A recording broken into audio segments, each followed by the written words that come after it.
Hello everyone, this is Sweta. I pursued my BTech Masters from JNTU Hyderabad campus. Today we'll see a small brief introduction about computers. So as you all know, computer maybe it's a system or a machine, we can say, where the input will be given and then the particular output will be getting. Like this, in order to perform all the operations, a system is required. That system is called, we can say, it's a computer. Say for example, we'll take small example like addition of two numbers, 2 and 5. Then what will be the output? It's in simple term, it is 7, right?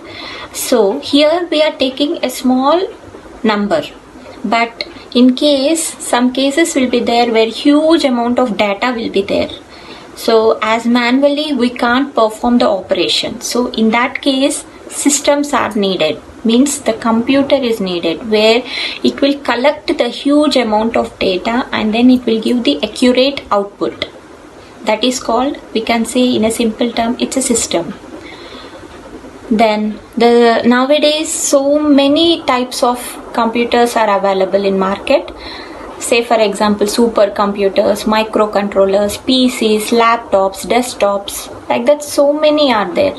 Based on the comfort and this thing we are using, we are giving 2 and 5, the addition of two numbers.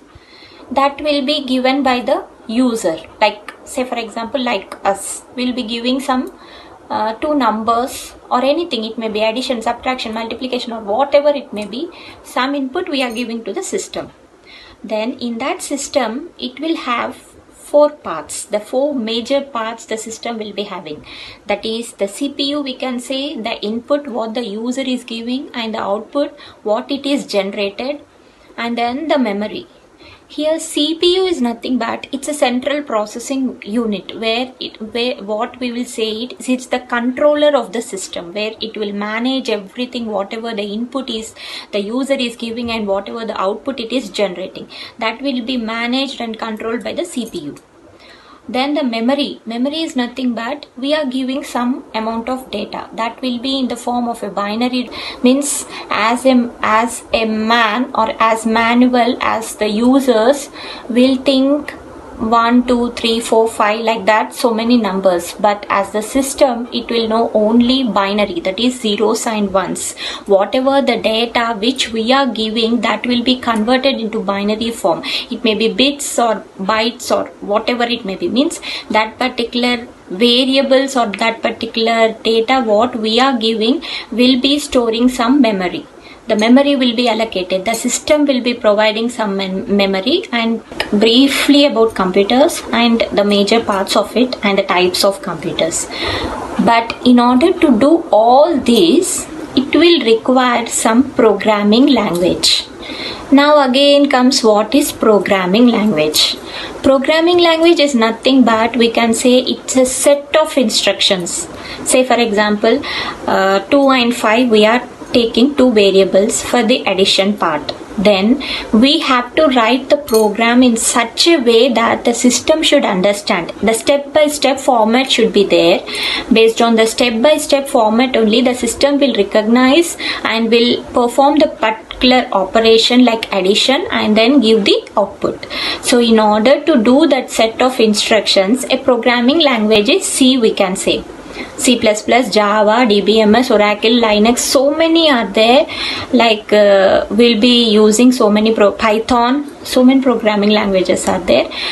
The user will be doing that application part, means the program will be written by the user and then it will be given to the system and the system will perform some operation on that particular program.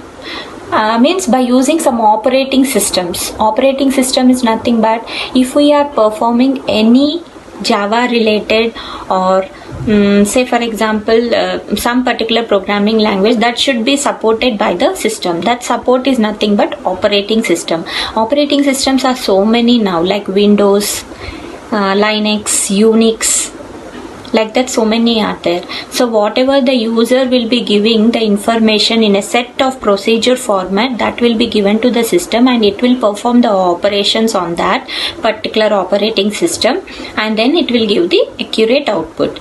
That is called a simple way of instructions giving to the system and the accurate output we are getting. This is the basic fundamental of system, we can say. Like that, so many are there. In depth we'll see what exactly the computers will be there. This is a brief introduction, we can say, to start anything. Thank you a lot.